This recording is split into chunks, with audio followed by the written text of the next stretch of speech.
Hey guys, this is TigerFiction here, aka Sharon, back again with another video, and this time it's going to be on the Final Fantasy XIII Scenario Ultimania guide, and this was released exclusively in Japan around the release date of the actual game, which was in December 17th, 2010, and my uncle was nice enough to pick this up for me in Japan. As well, my cousin in Japan also recently picked up a new PS3 along with the Japanese version of this game, so that's pretty cool. So we'll go ahead and take a little look at it, just because I think Japanese guides are really interesting. I think far more interesting than the English guides, since they're a bit more colorful, they're a bit more vibrant, and they have a lot more detail. Now we'll actually go ahead and take the plastic off. This isn't how it came in. I kind of just messed around with the plastic and took it off. But yeah, now it's out of the plastic. As you can see, I've just done a bit of a close-up for you guys so you can see a bit better. Unfortunately, my camera is definitely not HD. It's pretty crap quality, but what can you do, right? At least you can see what's going on. But anyways, this is a close-up of the cover, as you can see here. It says Final Fantasy XIII Scenario Ultimania. That's the title of the guide itself. It also says the title here, and it's actually edited by Studio Bent Stuff. I've never heard of them, but I'm assuming they're like Piggyback in North American guides. As well, it's published by Square Enix, the creators of the game, and on the cover, it's a really nice cover. Fortunately, this camera does it no justice, but you've got Snow here, Vanille, oh god, we just love Vanille, huh? Fang, Lightning, Saz, Hope, and Sarah.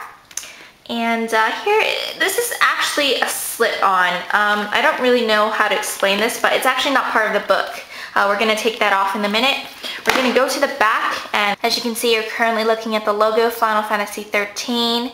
And as you can see, it's very nice, very simple, very clean. Apparently the Japanese like it that way. And this is also the same logo they used on the front cover of the Japanese version of the game, which says a lot, you know. They don't need a girl on the cover to sell games, you know. Just says how big of a name Final Fantasy is in Japan. Down here we've got the little slip-on, paper slip-on thingy. I don't know what to call it, but you can take it off. We'll take it off in a bit. You've got serial codes, crap we don't really care about. Square Enix, and it actually costed my uncle about 1,500 yen. And in Canadian, that's about, I'd say, $18. American, 17. And in UK, that'd be about 11 pounds. So, you know, quite cheap considering the thickness of this book. I mean, it's pretty thick. And it's about, I'd say, 500 pages long. Let's see here. Yeah, about 500 pages. It's really extensive. Great price for this guide. And as you can see, this is actually the paper slip-on that I was talking about earlier. It says new generation of RPGs, Final Fantasy XIII, kind of advertises it and stuff. Really cool. I don't know what CMOOC stands for. I believe that's Square Enix's other name. I'm not really sure. But yeah, we're gonna go ahead and take this off. There we go. See, it's a slip-on cover. And now that we've taken care of that, we can delve into the contents of the book itself. Now I'm going to flip through the pages really briefly. There aren't that many spoilers. I'm not going to go through the whole book itself, but if you have any more questions, post them down in the comments and I'll be sure to answer you. So let's kind of look and see what's inside. As you can see, it's not hardcover, unfortunately. You know, this is black and white. This is just the outside cover, as you can see. And you've got some beautiful artwork of Snow and Lightning here.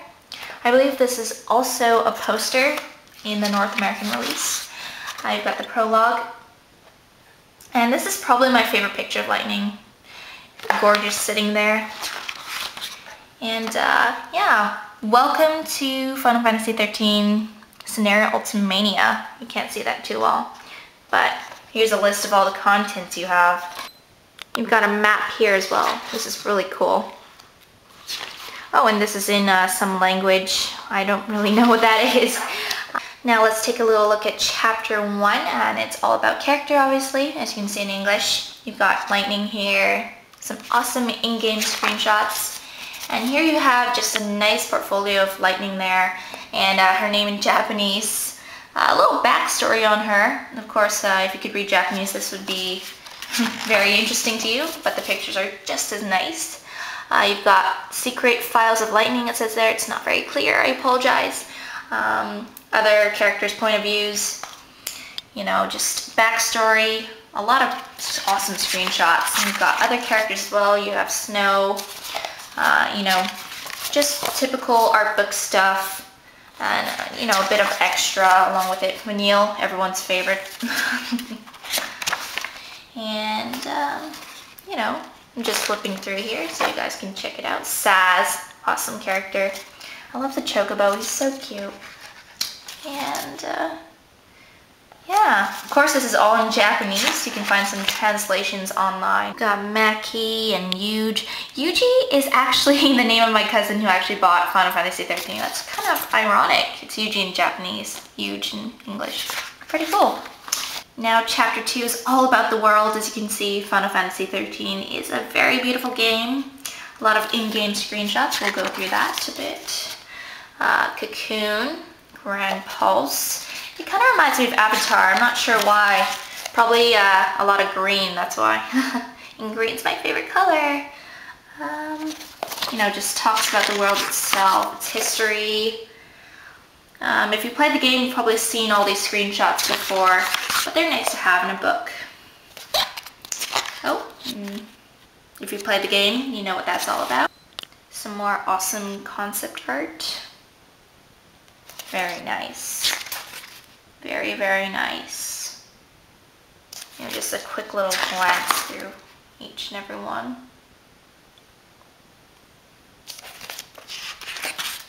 Now chapter 3 is all about the guide itself. Of course this won't be of much use to me since I've already beaten the game. It's quite linear, so you know, very straightforward. I don't really need a guide to play Final Fantasy, you know, it goes over the controls even. You know, it's just a guide, I guess. This isn't a very big portion of the book just because this book mainly focuses on the artwork and stuff, which is the main reason why I got this from my uncle. And yeah, it's basically a walkthrough, nothing interesting. Now this is awesome. They have the people who've done the cutscenes in the movie section, the movie portion of the game, and you've got a little interview over here, as well as some information about the people who made the cutscenes of the game. The interview goes on for quite a while. And you've got this awesome picture of the software they used to edit the game and, you know, make the scenes and stuff. It's really cool. Yep. And this is actually cool. You can see that they've actually drawn out the cutscenes before they made it into 3D. It's awesome. I love this part of the book. Sarah and Snow. That's them. It's kind of dark. I apologize for the lighting and stuff. Yeah, you can see the comparison. Aw, those cute little chocobos. Now what's really interesting here is they actually use Final Fantasy XII characters as placeholders in the early development stages of the game, so that's really nice to see in this book. You've got Ash there, I believe, and Vaughn. Now we're going to go to chapter 4, and it's all about the scenarios and maps. As you can see, the crew right there. Got some more scenery shots. I believe that's Vanille. And whoa, a lot of Japanese text here. And basically the gist of chapter 4 is just looking at the maps. And as you can see, they're very linear. You're getting from point A to B with really no sense of right or left, as you can see. Really unnecessary, but it's an Ultimania guide. You've got to have everything in it, right? You've got some monster data over there. Some more maps. Wow, I just realized how linear this game was. I mean, I already beat it, but I didn't realize how linear it was. I guess I was so immersed in the scenery I didn't even notice. I guess that's a good thing. But yeah, and over here it's actually a little, I guess, description about what happens in the story. It's really awesome. I love this page. It's like colorful, and I don't know. I like the layout a lot. And some more maps, and this one's actually not as linear as other ones. That's something new. Yeah. Basically maps and more maps. Now, this is kind of weird. This is like a Japanese bookmark, and they always have these in like Japanese magazines and like just books in general. And they usually state the author, you know, where it originated from, who published it. And they also have a phone number for customer service, which is really weird in my opinion. But yeah, they're common in Japanese books and such, so that's a fact for you.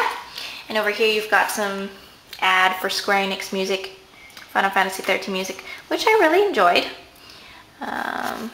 Let's open it up. Hold on a second. Got some more Final Fantasy ads. Dragon Quest, what is that, 9? I don't even know. And occasionally in this chapter you'll run across sections like these where you basically go over where the character originated from. So basically it's a little description or history about the character. And in this case it's Snow. This page is all about hope. I know this is your favorite page in the book. I honestly wish I could tear this part of the book out, honestly. And then you've got chapter 5, and this is the last chapter of the whole entire guide. Oh my goodness. And it's all about the missions, as you can see. I love how they have like random English words with like Japanese text. It makes me laugh every time. Anyways, so it's all about the missions, and they're arguably the bulk of the game. And really what this chapter is about is that they give you rundowns basically on all the missions you can do. And if you haven't played Final Fantasy XIII, missions are basically side quests, and again, you know, they're accomplished post-game, most of them, and to get a platinum or achieve all the achievements, you need to do all of them, and sometimes it can be grueling. You have to grind and find quests, but this guide is helpful. It gives you all the details on where the quests are. It's quite a big map. Yeah. Got some details on where all the goodies are. That sounded weird. Goodies. It's even got some monster data as well. And it goes on for the rest of the book. And one last thing to mention, you've got a little fold out here. Let's see if we can fold this out. Ugh. Goodness gracious. Yep, a big fold out of the map. And I don't know if this is a poster. I don't know if you can rip it out, but I won't rip it out. So there you have it, guys. The Final Fantasy XIII Scenario Ultimania Guide in a nutshell. I really hope you guys enjoyed this little, hey, you can see my jeans. I hope you guys really enjoyed this little segment I did on it.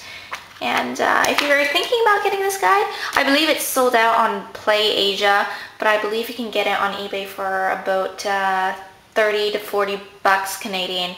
A little less if you're American. I really don't know if you're in the UK how much you can get it for, but quite expensive if you don't go to Japan and get it yourself. But anyways, guys, that was my little video on this awesome, amazing, beautiful guide, and I hope you guys enjoyed.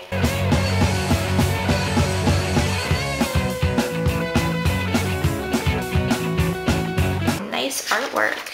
I love Japanese guidebooks. Sarah. And Daj from Jackson 5. No, I'm kidding.